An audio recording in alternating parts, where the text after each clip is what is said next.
여러분들이 알고 있는 것처럼 디모데 후서는 사도 바울의 마지막 서신이지요. 사도 바울의 마지막 서신. 사도 바울이 마지막 감옥에 갇혔던 그곳이 메모틴 감옥이라는 곳입니다. 메모틴 감옥.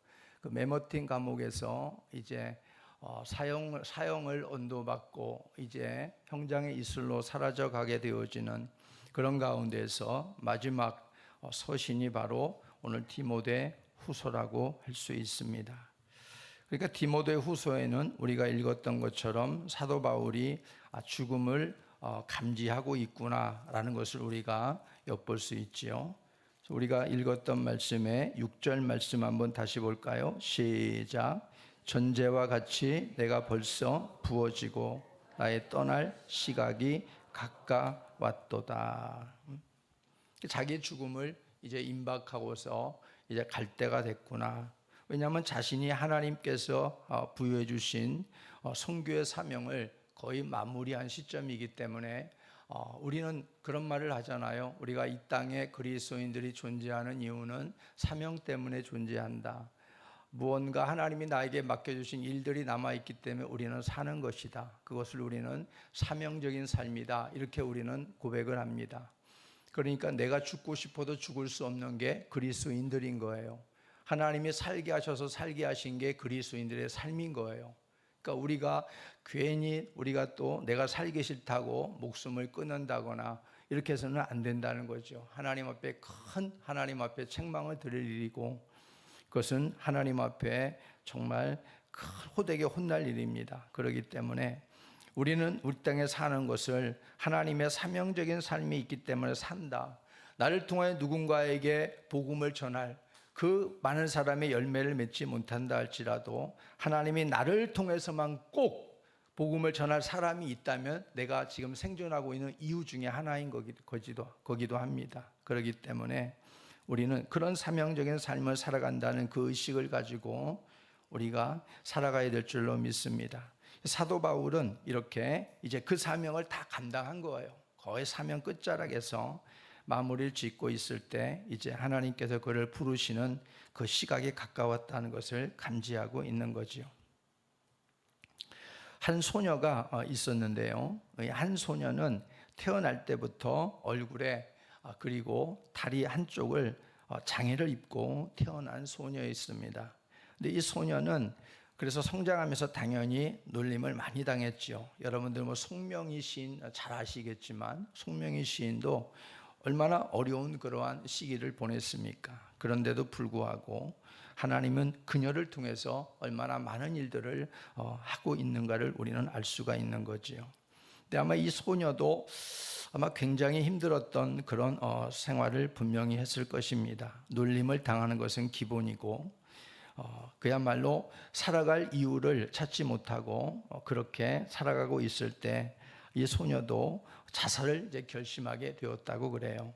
그래서 살아서 무엇하냐 이러면서 자살을 결심했는데 그래서 자살을 완전하게 계획을 아주 확실하게 계획을 그냥 어중간하게 자살하다가 자살 미수로 끝나지 않도록 자살 계획을 확실하게 완벽하게 세워놓고 자살을 하려고 하는 이제 그 당일날 아침이 되었습니다. 근데 우연히 이제 그 옆방에 할아버지가 계셨는데 그 할아버지가 틀어놓은 라디오에서 나오는 극동방송의 말씀이 흘러나오고 있었다는 거죠. 극동방송에서 한 목사님이 하필이면 그때에 자살은 죄입니다 하는 말씀이 나왔다는 거예요. 이게 우연이겠습니까? 우연이 아니잖아요. 예수 믿는 우리들은 엎어져서 뒤로 자빠져도 우리는 그 우연이 아닌 거예요. 우리는 다 뭐예요? 필연인 거예요. 필연. 예수 믿는 사람들은 다 필연이에요. 하나님께서 다 연결시키고 다 이유가 있게 하신다는 것을 우리가 꼭 기억해야 됩니다. 극동방송에서 하필이면 그때 흘러나오는 하나님의 이 종의 목소리가 자살은 죄입니다 하면서 말씀이 선포되고 있었습니다. 그러니까 이 소년이 그것을 듣고 소스라치게 놀라면서 일단은 자살하는 걸 잠시 좀 중단하자, 보류하자 이렇게 생각하고 나서 그리고 나서 성경을 먼저 샀답니다. 참 이것도 어떻게 보면은 좀 그렇지만은 성경을 살 생각을 한 거예요, 이 소녀가. 성경을 사서 도대체 하나님이란 분이 어떤 분인가, 그것을 한번 알고 싶은 거예요. 그래서 성경을 사서 보기 시작하면서 어떻게 성경을 다 알겠어요. 그런데 그 성경을 모르는 것을 또 가까운 교회 가서 목사님을 찾아서 또 물어보고, 그러면서 하기를 몇 줄을 그렇게 왔다 갔다 하면서 성경을 그렇게 알기를 힘썼다고 하는 겁니다. 그렇게 궁금증을 하나하나씩 해결해 가는 가운데 거기에서 우리 주님을 만났다는 거죠. 그래서 거기에서 그녀는 절망을 딛고 소망을 찾아서 밝은 인생을 살게 되었다고 하는 실제로 있었던 간증거리입니다. 그래서 우리는 이것을 보아도, 이것을 들어도 우리는 참 하나님께서 그 생명을 관리하시는 방법이 참 신통방통하다, 참 신기하고 오묘하다 하는 것을 우리는 깨달을 수 있겠지요. 그리고 얼마나 다행한 일인가 하는 걸 우리는 느낄 수 있습니다. 우리들은 세상을 살아가면서 여기 있는 이 소녀처럼 생과 사를 구분짓는 선택을 해야 하는 기로에 설 때도 우리는 만날 수 있습니다. 그럴 때 지금 내가 생각하고 결정하는 것이 최선인가 아니면 차선인가, 이걸 우리는 항상 물어봐야 된다는 것이죠. 하나님께 길을 묻고 인도를 구함으로 우리는 생명의 길, 후회 없는 길을 걸어가는 우리 모두가 되시기를 바랍니다. 오늘 말씀은 제목이 나의 달려갈 길입니다. 나의 달려갈 길. 오늘 여기 사도 바울은 나의 달려갈 길을 아주 멋지게 소개해 주고 있습니다. 우리가 사도 바울처럼, 저도 여러분도 사도 바울처럼 달려갈 수만 있다면은 이 달려가는 그 길에는 후회가, 그 길 끝에는 후회가 없을 것 같아요. 조그만도 코딱지만큼도 후회가 없을 것 같아요. 이렇게 달려갔으면 참 좋겠다라고 하는 이런 소망을 품어보기도 합니다. 7절 8절에 뭐라고 그랬어요? 나는 선한 싸움을 싸우고 나의 모든 일을 마치고 믿음을 지켰으니 이제 남은 것은 의의 면류관을 받을 일뿐이다. 이렇게 고백하고 있잖아요. 얼마나 당당하고 멋있는 고백입니까? 저와 여러분들도 이 땅의 삶이 그렇게 길지 않아요. 그렇게 길지 않아요. 누군가 그러잖아요. 50살은 50km로, 60살은 60km로, 70살은 70km로, 80살은 80km로 달려간다, 인생이. 정말 빠르게 지나가잖아요. 어느덧 월요일인가 싶은데 어느덧 수요일이고, 수요일인가 싶은데 벌써 금요일이 오고, 금요일이고 싶은가 하니까 벌써 주일이 오고, 그렇게 몇 번 하다 보니까 또 한 달이 훌쩍 지나가고 벌써 6월달 전반기가 끝나가지 않습니까? 얼마나 세월이 빨라요. 그런 빠른 세월 속에서 우리는 오늘 사도 바울처럼 우리에게 주어진 달려갈 길들을 열심히 달려가고, 우리가 그 끝자락에 딱 섰을 때 그때 그래도 참 잘 달렸구나, 하나님의 은혜이구나, 후회가 없다, 이렇게 고백할 수 있는 다름질이 되기를 정말 주의 이름으로 부탁을 드립니다. 후회가 많으면 얼마나 그것 또한 하나님 앞에 부끄럽겠어요. 다시 되돌릴 수가 없잖아요. 우리는 다시 되돌릴 수가 없어요. 오늘과 현재 우리가 충실하는 것, 그래서 오늘과 오늘에 살아가는 삶 속에서 후회가 남지 않도록 살아가는 것, 바로 그것이 나의 달려갈 길을 잘 달려가는 가장 우선적인 출발점이 될 줄로 믿습니다. 오늘 사도 바울은 나의 달려갈 길에서 오늘 뭐라고 말씀해 주고 있는가? 첫 번째는 바로 믿음을 굳게 지킨 길이다, 이렇게 말해요. 사도 바울의 달려간 길은, 내 달려간 길은 믿음을 굳게 지킨 길입니다, 이렇게 7절에 말해주고 있어요. 나는 선한 싸움을 싸우고 나의 달려갈 길을 마치고 믿음을 지켰으니. 사도 바울이 달려간 길은 믿음을 지킨 길이에요. 믿음을 지킨 길. 저와 여러분들은 똑같이 사도 바울이 지킨 믿음을 지킨 이 길을 지금 가고 있는 거예요. 우리의 선배로서 사도 바울은 좀 더 멀리 앞장서서 갔을 뿐이고, 우리 또한 사도 바울이 갔던 그 길을 쫓아서 가고 있는 거예요. 그럼 우리들도 그 길 끝자락에서 사도 바울과 같은 고백을 해야 되지 않겠습니까? 왜냐하면 사도 바울이 뭐라고 그랬어요? 이 면류관은 내게만 주는 게 아니다 그랬잖아요. 내게만 주는 게 아니라 주의 나타나심을 사모하는 당신들에게도 바로 기다리고 있다, 주려고 주님이 준비하고 있다, 이렇게 말씀해 주고 있잖아요. 7절에서 나는 선한 싸움을 싸우고 나의 달려갈 길을 마치고 믿음을 지켰으니, 우리는 이 말씀에서 사도 바울의 달려간 길이 어떤 길인가 하는 것을 엿볼 수 있지요. 바로 전투적인 길이다 이 말이. 전투적인 길, 싸우고 또 싸우고 하는 전투적인 길. 우리는 이걸 싫어하잖아요. 평안하고 싸움이 없는 길, 이런 길을 우리가 선호하는 경우도 있지 않습니까? 예수 믿는 길은 좁은 길이다 넓은 길이다? 좁은 길이다. 좁은 길이에요. 이것은 절대 바뀌지 않습니다. 좁은 길이고, 우리가 하나님 앞에 사도 바울이 달려갔던 믿음을 굳게 지킨 이 길은 전투적인 길이에요. 전투적인 길. 믿음을 지키는 싸움은 그런 싸움이다라는 것이죠.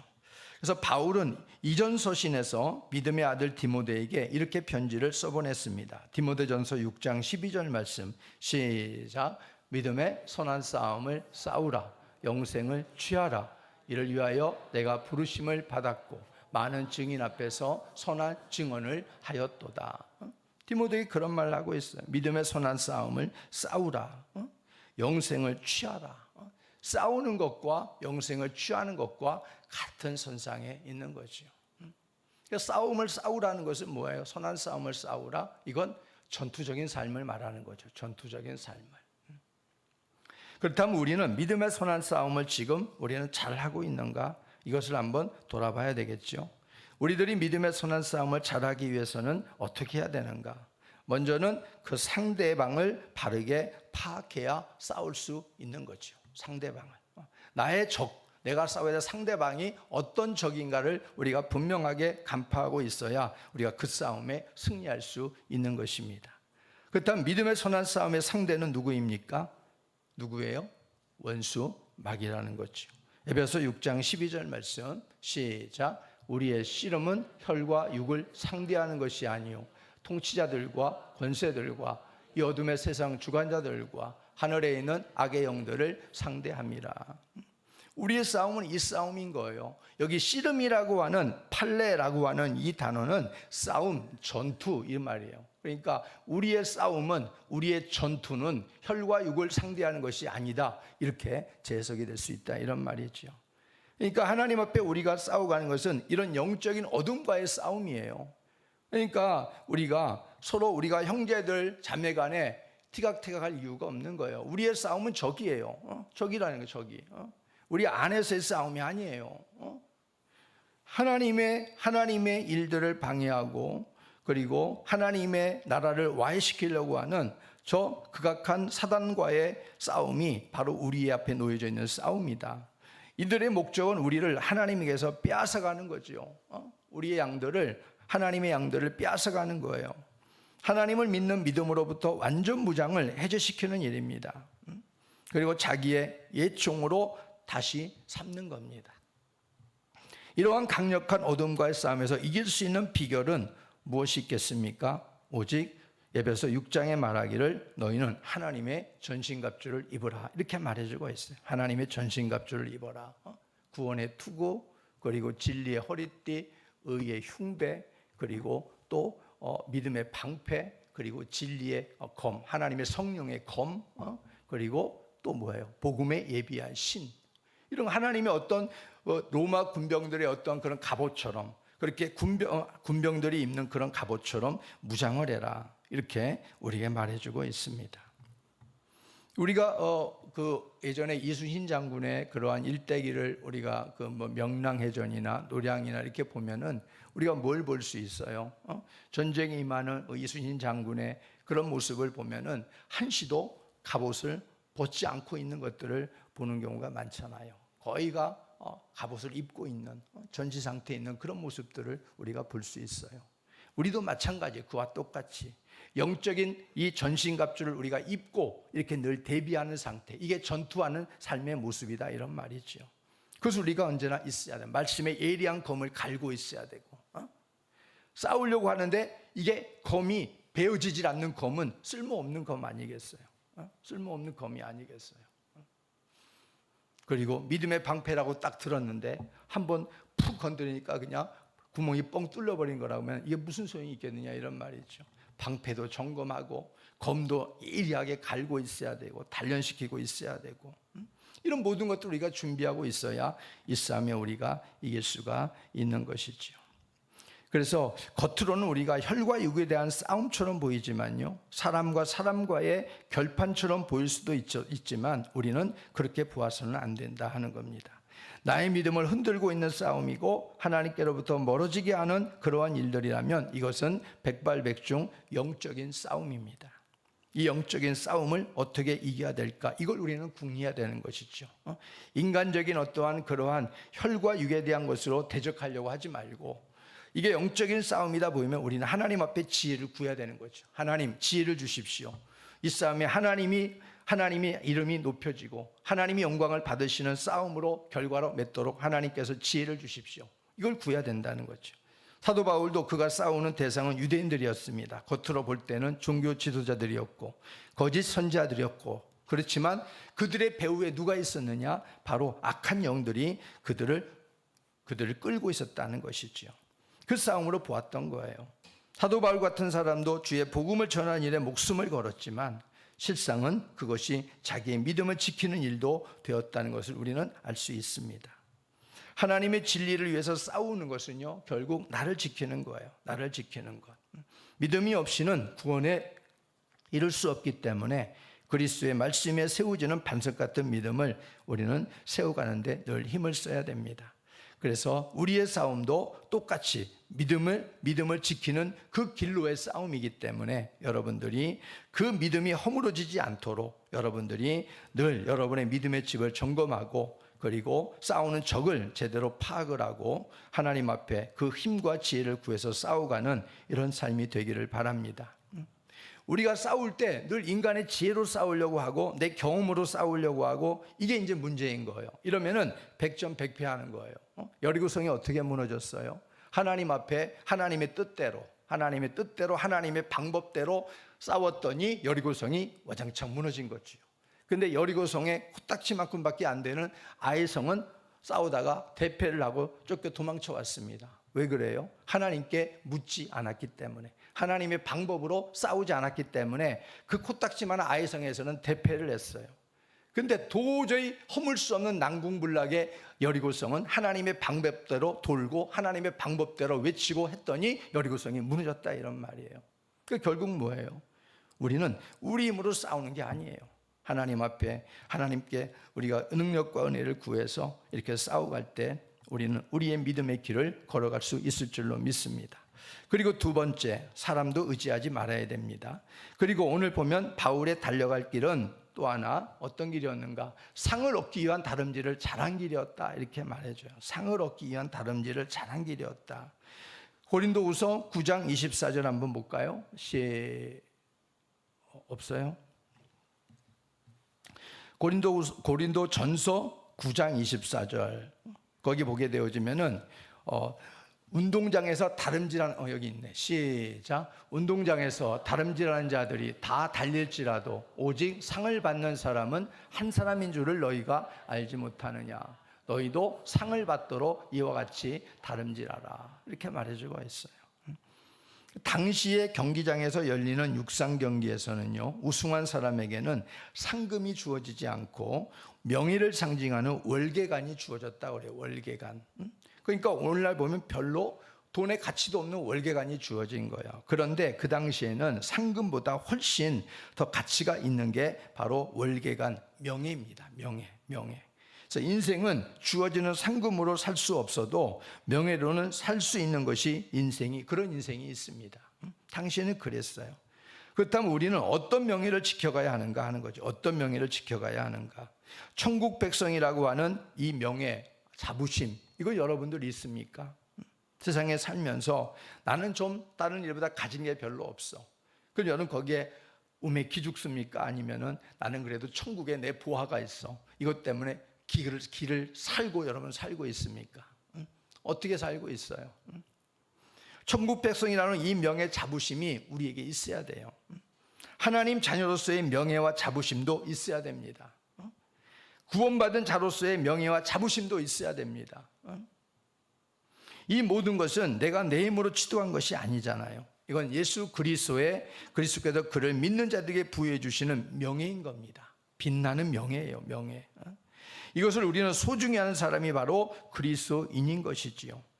빌립보서 3장 14절 말씀도 한번 보겠습니다. 시작. 표대를 향하여 그리스도 예수 안에서 하나님이 위에서 부르신 부름의 상을 위하여 달려가노라. 똑같이 말하고 있잖아요. 하나님이 나를 위해 준비한 상을 얻기 위해서 나는 다름질하고 있다. 이렇게 말하고 있잖아요. 여러분들도 바울처럼 우리는 믿음을 지키는 그 길로 가야 되는 거고, 상을 얻기 위한 다름질, 잘하는 그 길을 우리는 해야 되는 거예요. 그 길을. 비록 좀 돌아가더라도, 좀 힘이 들더라도 우리는 하나님 앞에 상을 얻는 그 다름질을 해야 된다, 이런 말이죠.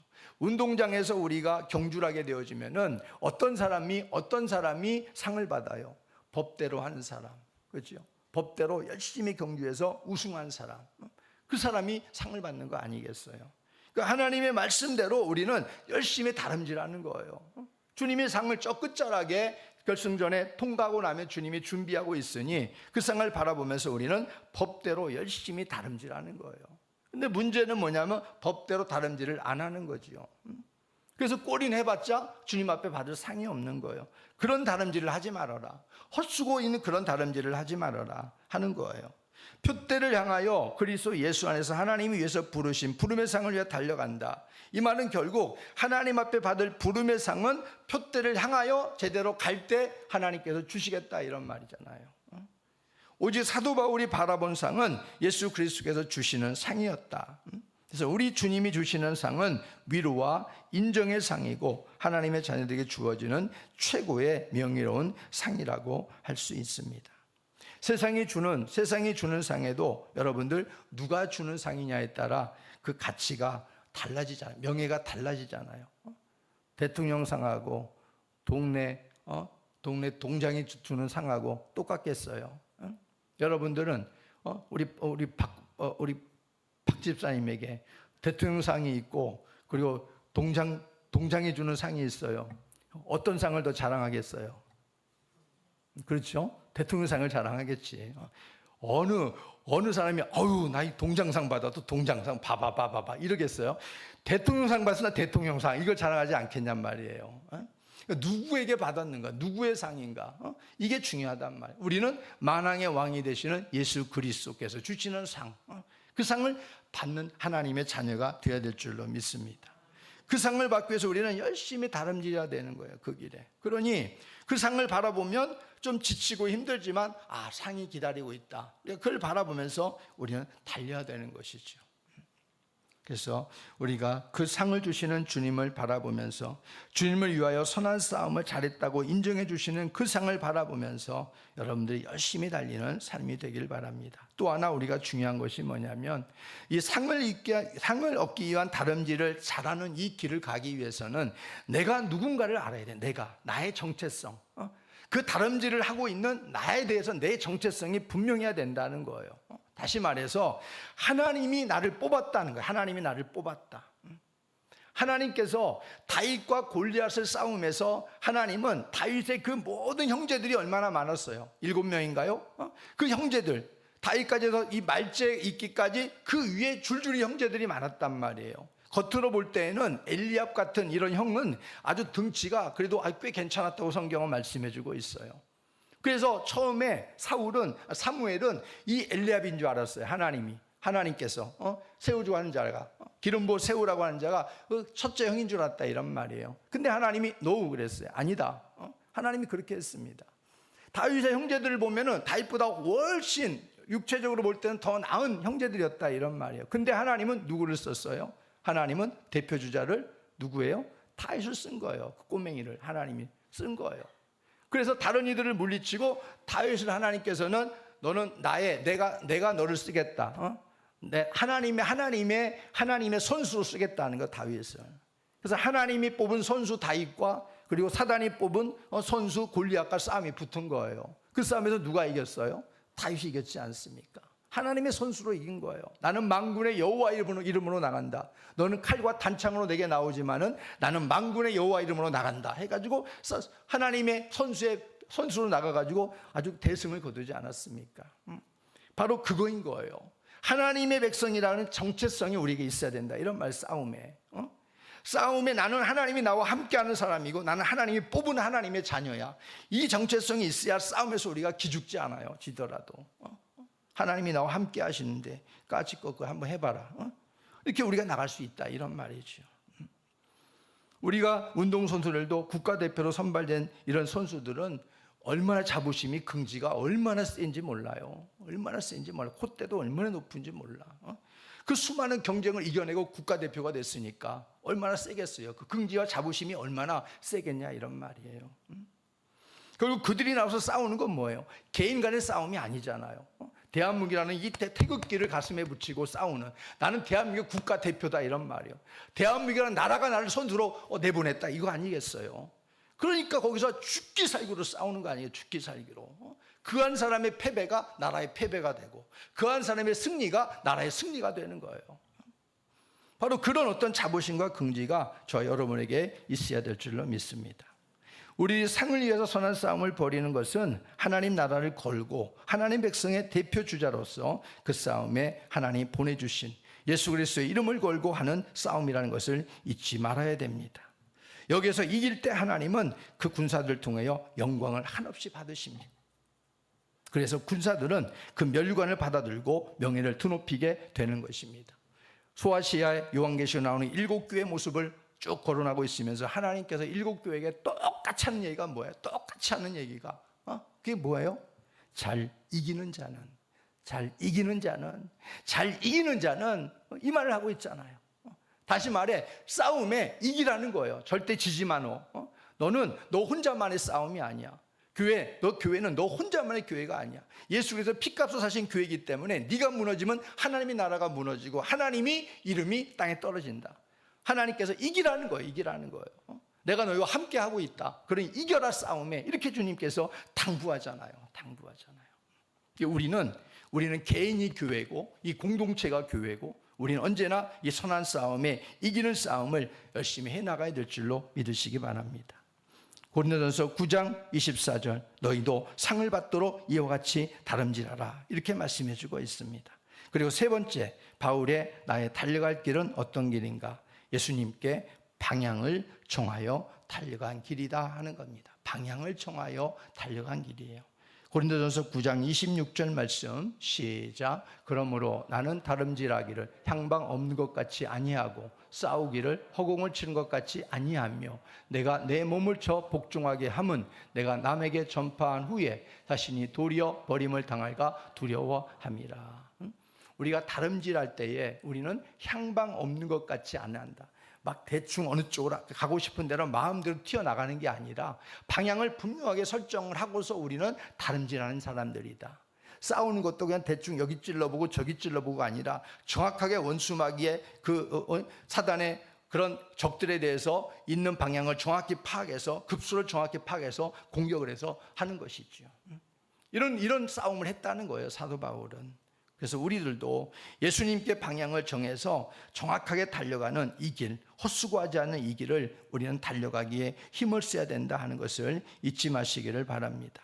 바울은 쓸데없이 힘을 낭비하거나 헛되이 낭비하는 것을 걸어가지 않고 분명한 목표를 예수님께 정하고 달려갔다고 말하고 있는 겁니다.